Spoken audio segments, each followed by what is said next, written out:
विधायक आदरणीय हर्ष जी, आदरणीय अजय जी, हमारे यहाँ के कमिश्नर मंडलायुक्त आर रमेश जी, यहाँ के आईजी श्री केपी सिंह जी, जिलाधिकारी श्री भानु गोस्वामी जी, एसएसपी श्री सर्वश्रेष्ठ तिवारी जी, श्री आशीष कुमार सीडीओ, श्री विभवनाथ भारती जी हमारे जिलाध्यक्ष यमुना पार, श्री अवधेश गुप्ता जी क्षेत्रीय उपाध्यक्ष, श्री रवि रंजन जी नगर आयुक्त, श्री गणेश केसरवानी जी महानगर अध्यक्ष, श्री अशोक सिंह जी जिला पंचायत अध्यक्ष, हमारे श्री अश्विनी द्विवेदी जी जिला अध्यक्ष गंगापार और अन्य उपस्थित मंचासीन सभी पदाधिकारी अधिकारीगण और यहाँ पर उपस्थित हमारे सभी आदरणीय नौजवान मित्रों, भाइयों और बहनों, जिनको हमने अभी सम्मानित किया है, ऐसे हमारी सभी स्वतंत्रता संग्राम सेनानी परिवार से जुड़े हुए सभी सम्मानित जन, प्रिय प्यारे बच्चों, मीडिया के मित्रों, आज हमको गर्व और गौरव को अनुभूति हो रही है। मैं कभी कभी सोचता हूं, आज मैं मंत्री बन गया हूं, आज मैं विधायक बन गया हूं, लेकिन मंत्री और विधायक किसके कारण बना हूं? जिसके श्री चरणों में अभी अभी हमने माल्यार्पण किया है, पुष्पांजलि किया है, उनके कारणों से बना हूं। आज यह भारत जो हंसता खेलता हुआ भारत है, आज अगर आप वंदे मातरम का गान कर पा रहे हैं, आज यहाँ पर चंद्रशेखर आजाद पार्क में इतने लोग यहाँ पर बैठे हुए हो, अगर 15 अगस्त 1947 के पहले इतने लोग बैठे हुए होते तो कितनी लाठियां आपके ऊपर पड़ी होती, आप गिन नहीं सकते थे, आप सोच नहीं सकते हैं। मेरे नौजवान साथी, युवा साथियों, आओ बच्चे तुम्हें दिखाएं झांकी हिंदुस्तान की, इस मिट्टी से तिलक करो, ये धरती है बलिदान की। ये अद्भुत क्षण है, ये दिव्य क्षण है। मैं सोचता हूं कभी कभी, चौरी चौरा का कांड तो 4 फरवरी 1922 को हुआ था, और 4 फरवरी 1922 के पहले मेरा भारत कैसा था, 17वीं शताब्दी का भारत कैसा था, 16वीं शताब्दी का भारत कैसा था, 3री शताब्दी का भारत कैसा था, 19वीं शताब्दी से लेकर के अब तक के भारत की जो स्थिति है उसको जरा आप देखिए। और आज देखते देखते हम लोग इस स्थिति में पहुंच गए हैं। जब चौरी चौरा कांड की चर्चा होती है, असहयोग आंदोलन शुरू हो चुका था। 1921 में असहयोग आंदोलन महात्मा गांधी ने शुरू किया था। उस असहयोग आंदोलन की भव्यतम दृश्य प्रस्तुत करने के लिए गोरखपुर में हजारों लोग काफिला निकाल करके जा रहे थे, लेकिन जब चौरी चौरा थाने के सामने पहुंचे, वहां के लोगों ने, वहां की पुलिस प्रशासन ने रोकने की कोशिश की। वहां के थानेदार गुप्तेश्वर ने कहा, ये मजमाए हुजूम जो है इसको मैं अवैध घोषित करता हूं। इसको लेकर के दोनों के बीच में पुलिस और वहां के लोगों में संघर्ष हो गया, पर आक्रोश बढ़ गया।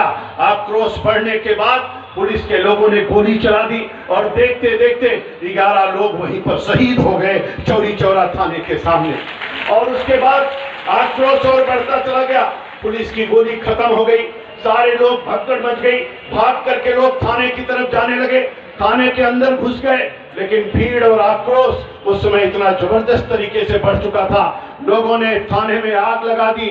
वहां के थानेदार गुप्तेश्वर भाग करके कहीं जाने लगे, उनको पकड़ करके भी उस आग में उन्होंने झोंक दिया। झोंकने के बाद 23 पुलिसकर्मी भी उसमें शहीद हो गए थे। और उस समय की घटना के बाद एक सिपाही भाग करके जाकर के कलेक्टर को बताते हैं, वहां से फिर बहुत बड़ी फोर्स आती है, आंदोलन आगे बढ़ता है। मेरे मित्रों, देखते देखते पूरे भारत में यह बात आग के तरीके से फैल जाती है। 4 फरवरी 1922 की घटना और उसके बाद 12 फरवरी 1922 को महात्मा गांधी का कहना, असहयोग आंदोलन को बंद करने की बात करना, उसके ऊपर आक्रोश बढ़ गया। आक्रोश बढ़ने के बाद पुलिस के लोगों ने गोली चला दी और देखते देखते 11 लोग वहीं पर शहीद हो गए चौरी चौरा थाने के सामने। और उसके बाद आक्रोश और बढ़ता चला गया, पुलिस की गोली खत्म हो गई, सारे लोग भगदड़ मच गई, भाग करके लोग थाने की तरफ जाने लगे, थाने के अंदर घुस गए। लेकिन भीड़ और आक्रोश उस समय इतना जबरदस्त तरीके से बढ़ चुका था, लोगों ने थाने में आग लगा दी। वहां के थानेदार गुप्तेश्वर भाग करके कहीं जाने लगे, उनको पकड़ करके भी उस आग में उन्होंने झोंक दिया। झोंकने के बाद 23 पुलिसकर्मी भी उसमें शहीद हो गए थे। और उस समय की घटना के बाद एक सिपाही भाग करके जाकर के कलेक्टर को बताते हैं, वहां से फिर बहुत बड़ी फोर्स आती है, आंदोलन आगे बढ़ता है। मेरे मित्रों, देखते देखते पूरे भारत में यह बात आग के तरीके से फैल जाती है। 4 फरवरी 1922 की घटना और उसके बाद 12 फरवरी 1922 को महात्मा गांधी का कहना, असहयोग आंदोलन को बंद करने की बात करना, उसके माथे पर अपने खून को उठा करके तिलक करता है। नौजवान ने कहा, जनरल डायर एक दिन मैं इसका बदला जरूर लूंगा। वो नौजवान पढ़ाई लिखाई करके नेवी की नौकरी करता है, इंग्लैंड जाता है, पानी की जहाज से अपनी किताब में रिवॉल्वर रख करके जाता है, इंग्लैंड पहुंचता है और जनरल डायर के सीने में 6 की 6 गोलियां उतारने का काम करता है। और उस नौजवान का नाम था उधम सिंह। मेरे मित्रों, कहीं उधम सिंह लड़ रहे थे, कहीं सरदार भगत सिंह लड़ रहे थे, कहीं तात्या टोपे, कहीं मंगल पांडे, कहीं कुंवर सिंह, कहीं लाल बाल पाल लड़ रहे थे, कहीं ठाकुर रोशन सिंह लड़ रहे थे, तो कहीं चंद्रशेखर आजाद लड़ रहे थे। और देखते देखते 13 अप्रैल 1919 का जलियांवाला बाग का कांड होता है, 1921 का असहयोग आंदोलन होता है, 4 फरवरी 1922 का चौरी चौरा कांड होता है, 9 अगस्त 1925 का काकोरी कांड होता है, 1929 में पूर्ण स्वराज की घोषणा होती है, 1930 का नमक आंदोलन होता है, 1932 का इरविन समझौता होता है, 1934 में पाकिस्तान का proposal P for Punjab, A for Afghanistan, S for Sindh, ता फॉर बलूचिस्तान होता है, 16 अगस्त 1945 को बंगाल में सीधी कार्रवाई होती है, 10,000 लोग मरते हैं और इतने लोग अपाहिज होते हैं।